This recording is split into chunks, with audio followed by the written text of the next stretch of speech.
Well, good afternoon, pre-calculus friends. Sorry things are so late again. These days just keep getting longer and longer. And there's just more and more to do every day. It's just kind of crazy. Anyway, I took a look at your Law of Cosines homework. It all looked generally pretty good. Jenna just completely rocked it out of the park. It looked really good. And Abby did too. So if you want, I can maybe send you one of theirs. If they give me permission, I can send you their assignment because they just really did well. It was really spot on. So awesome work, you two. And everyone else also did very well. A couple of you had some challenges with a couple of the problems. Okay, so we used the law of cosines when we knew some sides and some angles, and the relationship between the sides and the angles were they were across from each other. So if we knew angle A and we knew side A and we knew angle B, we could find side B. Because, again, the relationship is that the angles and sides that we want to work with are across from each other. The law of cosines allows us to work with triangles where we don't know the angles and sides across from each other, but rather we know two sides and the angle in between them, or when we just have three sides. So our formula allows us to do that. So we use this when we have two sides and the included angle, or when we have three sides. And when I say the included angle, I mean the angle in between the two sides that are given. So we have our formula right here. So it's a squared equals b squared plus c squared. Looks an awful lot like the Pythagorean theorem, and it is. It's essentially the Pythagorean theorem with a little bit of correction going on right here. So maybe we need to add a little bit or subtract a little bit. It looks like we're subtracting a little bit, but the cosine of an angle, a big angle, could become negative, in which case we'd be adding something here. And the key here is that A must be between B and C. That's the key. This guy here is between these two here. So that's the key to using this formula. If you just want to remember this one formula, you could do it, just remember this. Or if you want to remember or memorize the other two variations on the theme, they're really just the same thing, right? And the bottom one here is actually the Pythagorean theorem. C squared equals a squared plus b squared minus 2ab, right? This is always the same as this. And C is always the one that's different than these, right? C is always between these two. So any one of these three you remember will be fine, just as long as you remember that C is between these two. These two are the same as these two. And this one goes with that one. So again, whatever way you want to remember it is all good with me. So this is a fairly simple formula to use, and in fact, generally we only need to use it once in a given problem, because once we use it once, then we'll be able to go back to the easier one, which is the law of sines. The law of cosines just gets us that one side or that one angle that we need so that we can use the law of sines. Just needed to get my calculator there. Okay, so here we go on our first problem.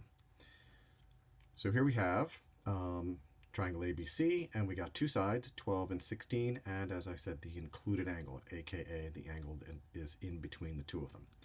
So we're just going to plug through the formula here, and remember that A is 80 degrees, so that's the A right up here. So we're going to use this top version of the formula. Again, it doesn't really matter, just as long as this A angle matches up across from that side, and these two are, or this is between these two, and these guys are the same as these guys.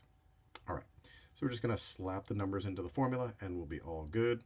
So we got, as I said, a squared equals b squared plus c squared minus 2bc, right? Making sure those guys are the same, times the cosine of a. All right, so what we don't know is side A. That's right here, so that's what we're going to try to find out. We know that C is 12 and B is 16, so we got 16 squared plus 12 squared minus 2 times 12 times 16 times the cosine of A, which is the cosine of 80. And from here, it's just calculator work. So 16 squared is 256. Don't need that. Don't need the calculator for that. Plus 144 minus, so I'm going to do the cosine of 80 times these guys right here. So I got cosine of 80 equals, which is 0.1736 by the way, but I'm just going to multiply by the other numbers as well. So times 2 times 12 times 16 equals 66.68. 66.68.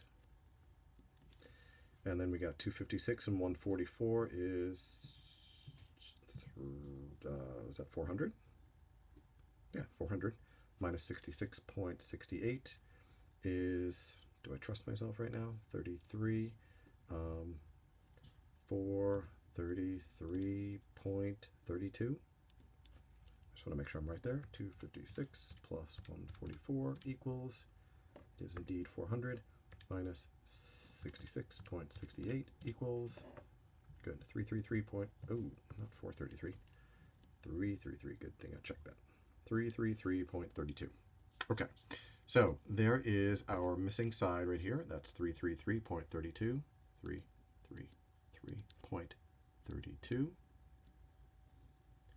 And then from there, all we have to do is just now apply the law of sines 2 more times.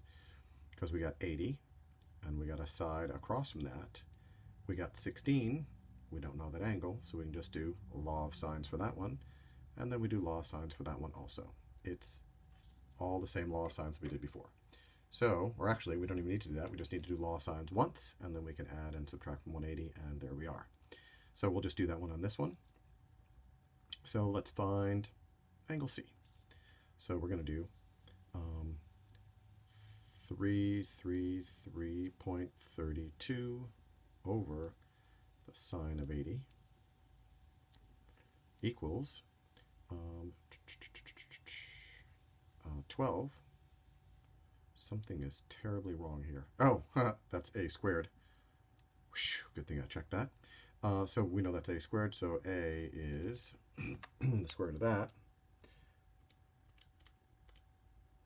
There we go, that's much better. 18.26. Hopefully you all caught that before I did.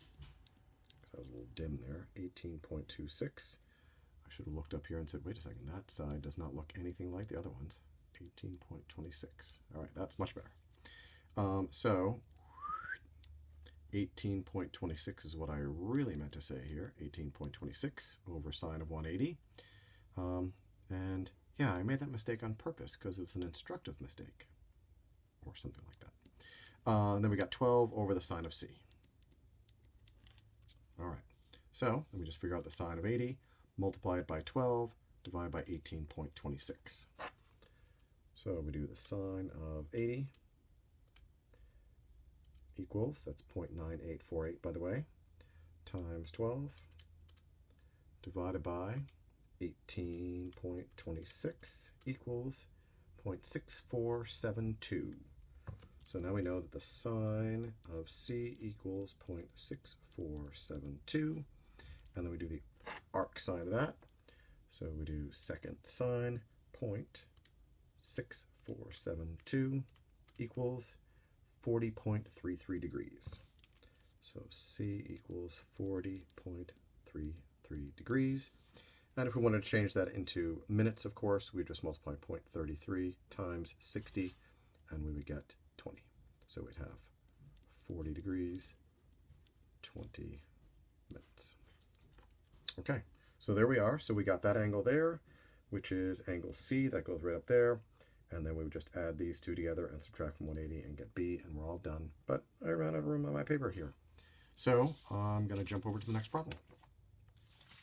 Okay, classic problem here, where we would like to find the distance across a lake. And as I looked at these numbers and I wrote lake, I was like, nah, that's really more like a pond. It's kind of small, so it's a pond. So how far is it from one side of the pond to the other? And here's the information that we're given. So we got 100 meters, 150 meters, and we got 38.1 degrees. We want to find the distance right across there. So we're not given A, B, and C here, so we got to kind of figure this out ourselves. So whatever way that you want to do it is cool. I'm going to do it as C. I'm just going to call this side C right here. That means this is angle C, and everything else just goes where it goes. So we got C squared, which is what we're trying to find here, equals, I'll call that one A, and this one B, minus 2 times 100 50 times the cosine of 38.1 times the cosine 38.1. Okay. So 100 squared, or 100 squared is 1 and 4 zeros, 2, 3, 4, plus 150 squared is 225, 22500, minus 30,000 cosine of 38.1. So let's find out what the cosine of 38.1 is. So cosine 38.1 equals 0.7869. 0.7869. So we got 325, right? Yeah, 32500 minus whatever that is. So 3,000 times 0.78. So times 30,000, 3023 equals 23,608. 23,608. So minus 32500 equals, something went wrong there. Clear. So sorry, just doing a little calculating here. 32,500 minus 23,608. 23,608 equals 8892. And that's c squared, but we don't really want c squared. We would rather have just c, so we need to raise that to the 0.5 power, and that gets us 94.297, 94.3. So c equals 94.3 meters. Okay, just running through the numbers into the formula, and it's really pretty easy stuff. Okay, so as I said in the title there, or in the definition, sides of a triangle are 10, 24, and 26. So I can also use the law of cosines if we have 3 given sides and we need to find the angles of the triangle. So that's what we're going to do right now. So we got 10, 24, 26, and we could draw our triangle, but we don't really need to. I'm just going to run these right into the formula. So we got 10 squared equals 24 squared plus 26 squared minus 2 times 24 times 26 times the cosine of, let's call it A. And because that's going to match up with this one right here. So we just do the numbers. So we get 100 equals 24 times 24 makes 576. I should have remembered that, but my brain tired. 26 times 26 equals 676. Probably could have gotten that one too. And then 2 times 24 times 26 equals 1248 cosine of A. All right, so I'm just going to add these two guys together, subtract them over, and divide by that, and we'll be almost there. So 576 and 676, that's interesting. So 576 plus 676 equals 1252. So 100 equals 1252 minus 1248 cosine of A. Subtract that right over. So this is going to be negative 1152 over negative 1248 equals the cosine of A. So 1152 divided by 1248 equals, and then we do the inverse cosine of that.